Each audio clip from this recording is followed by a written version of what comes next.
स्वामी विष्णु तीर्थ महाराज।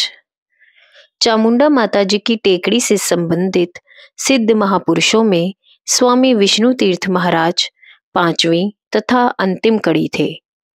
महाराज श्री ने भर्तृहरि, योगी नागनाथ, चंद बरदाई तथा योगी शीलनाथ महाराज के वृतांत तो कह सुनाए, किंतु अपने विषय में कुछ नहीं कहा।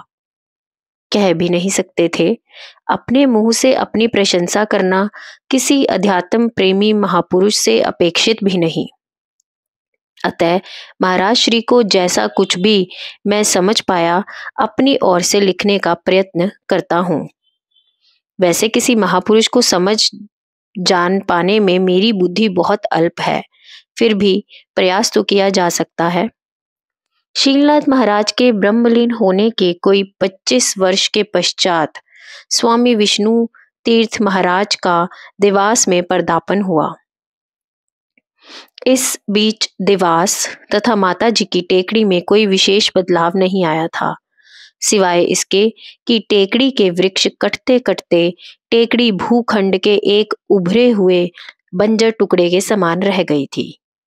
महाराज श्री पहले देवास नगर में, फिर शीलनाथ महाराज धूनी संस्थान एवं तत्पश्चात मार्तंड कार्यालय में रहे। फिर वहीं से नारायण कुटी में निवास के लिए आ गए। नारायण कुटी पर पहले एक महात्मा स्वामी नारायणानंद सरस्वती रहा करते थे। उस समय कुटी में रहने का एक कमरा, लोगों से मिलने के लिए बहुत थोड़ा बड़ा कमरा, एक छोटा सा देवघर तथा एक छोटी सी रसोई, बस इतना ही था। नारायण कुटी टेकड़ी पर होने से सभी ढलवान में था, जिससे बाद में काट काट कर कई सीढ़ीनुमा समतल आंगन बना दिए गए थे।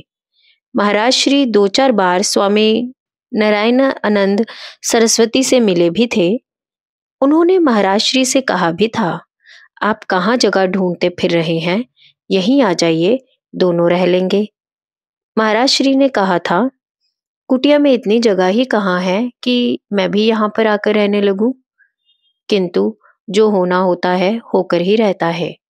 एक दिन देवास नगर में यह समाचार जोरों से फैला कि स्वामी नारायणानंद सरस्वती जी नहीं रहे। उस समय तक भी यह बात किसी के मन में नहीं थी कि महाराज श्री कुटी में जाकर निवास करेंगे। नारायण कुटी को देवास की नगर पालिका ने अपने अधिकार में ले लिया तथा उसकी देखरेख के लिए एक कमेटी बनाकर नारायण कुटी उसे सौंप दी। उस कमेटी में महाराज श्री के एक शिष्य भी थे। बाकी सभी सदस्य भी धार्मिक प्रवृत्ति के थे। उन्होंने महाराज श्री की स्वीकृति लेकर नगर पालिका में प्रयत्न आरंभ कर दिया। अंततः नगर पालिका ने एक प्रस्ताव पारित करके नारायण कुटी महाराज श्री के अधिकार में दे दी। इस प्रकार महाराज श्री कुटी में पहुंच गए। मैं जब सन 1959 में प्रथम बार देवास पहुंचा, उस समय महाराज श्री नेपाल गए हुए थे। उस समय तक देवास सीनियर तथा देवास जूनियर दोनों रियासतों का भारत में विलय हो चुका था तथा दोनों रियासतों को मिलाकर देवास एक जिला बन चुका था। महाराज श्री कोई 2 महीने के पश्चात देवास लौटे थे।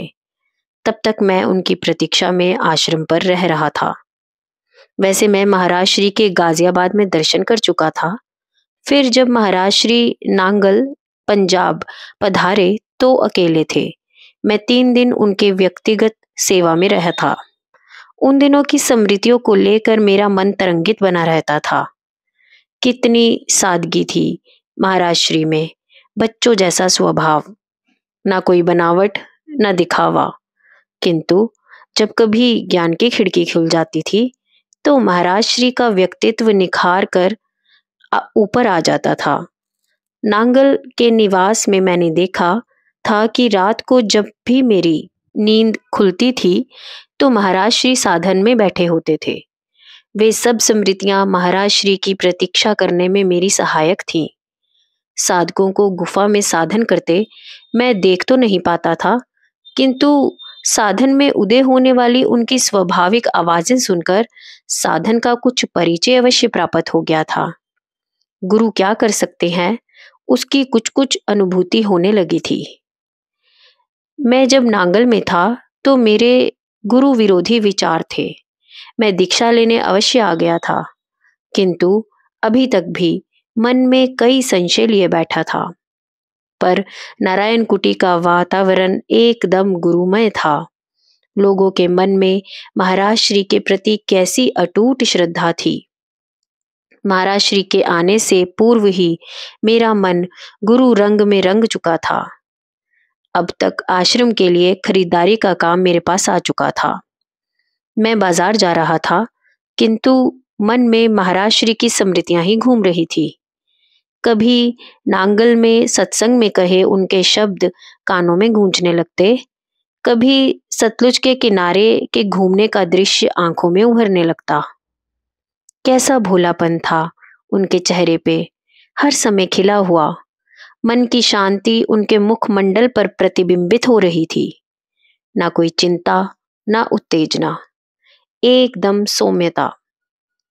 मैं खरीदारी करके आश्रम लौटा तो महाराज श्री को वरांडे में कुर्सी पर बैठे पाया।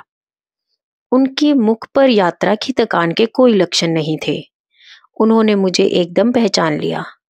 मैंने प्रणाम किया तो बोले, तुम्हें लंबी प्रतीक्षा करनी पड़ी, मुझे कुछ ज्यादा ही समय लग गया। फिर कुछ देर ठहर कर कहा, किंतु प्रतीक्षा में भी एक आनंद है। नजर निरंतर द्वार पर ही टिकी रहती है, अब आए कि अब आए। बिना प्रयत्न के ही एकाग्रता का अभ्यास होता रहता है। प्रतीक्षा करना ही तो भक्ति है। भगवान के प्रकट होने की प्रतीक्षा, मन निर्मलता की प्रतीक्षा, जगत से उपरामता की प्रतीक्षा, यही तो भक्ति है। मैं मौन धारे खड़ा था। महाराज श्री के आने की इतनी प्रसन्नता थी कि मुंह से कोई शब्द ही नहीं निकल रहा था। महाराज श्री ने मेरे मन की स्थिति को भांप लिया। बोले, यहां पहुंचने में कोई असुविधा तो नहीं हुई? अब मुझे बोलना ही पड़ा। नहीं महाराज जी। उससे आगे महाराज श्री से कोई बात नहीं की। मैं भी रसोई घर में जाकर अपने काम में व्यस्त हो गया। मुझे अनुभव हो रहा था कि महाराज श्री के आ जाने से मेरे पांवों में स्फूर्ति आ रही है। मन में उत्साह दुगना हो गया था। दूसरे दिन मुझे कहा गया कि महाराज श्री घूमने के लिए जा रहे हैं, तुम जरा साथ चले जाओ। महाराज श्री के साथ प्रातः भ्रमण में जाने का क्रम प्रथम दिवस से ही चल निकला तथा तब तक चलता रहा जब तक कि सन 1968 में उनका शरीर अस्वस्थ नहीं हो गया। महाराज श्री का नित्य भ्रमण करना तथा मेरे साथ होना मेरे लिए वरदान सिद्ध हुआ, क्योंकि इस तरह श्री चरणों के निकट सानिध्य का लाभ का अवसर प्राप्त हुआ। उस समय महाराज श्री उन्मुक्त भाव में होते थे। रोक टोक करने वाला कोई होता नहीं था। कभी किसी ग्रंथ पर बात चल निकलती, तो कभी किसी अनुभव का विश्लेषण होने लगता, तो कभी किसी महापुरुष का कोई प्रसंग विशेष। उस समय वे ऐसी बातें भी कह जाते थे जिन्हें जन समाज में कहने में संकोच होता था। भ्रमण के समय उनकी जो स्वाभाविकता, निस्संकोचता, उन्मुक्तता, निश्चलता एवं निर्भीकता दिखाई देती थी, उस पर आश्रम पर जाकर पतला सा आवरण ओढ़ लेते थे। कारण मैं नहीं जानता, कभी जानने का प्रयास भी नहीं किया। मेरे लिए इतना ही पर्याप्त था कि मुझे महाराज श्री के प्रातः भ्रमण के समय का आनंद मिल रहा था। जय गुरुदेव।